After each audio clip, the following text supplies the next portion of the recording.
విషయవాంఛలను గూర్చి సదా మననము చేయువానికి వాని యందు అనురాగమధికమై అది కామముగా మారి చివరకు క్రోధమగును. క్రోధము వలన అవివేకము కలుగును. దీని వలన జ్ఞాపక శక్తి నశించి దాని ఫలితముగా మనుజుడు బుద్ధిని కోల్పోయి చివరకు అధోగతి చెందును.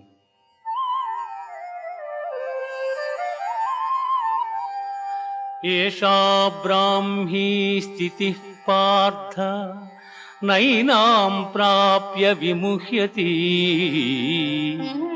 స్థిత్వా స్యామంతకాలేపి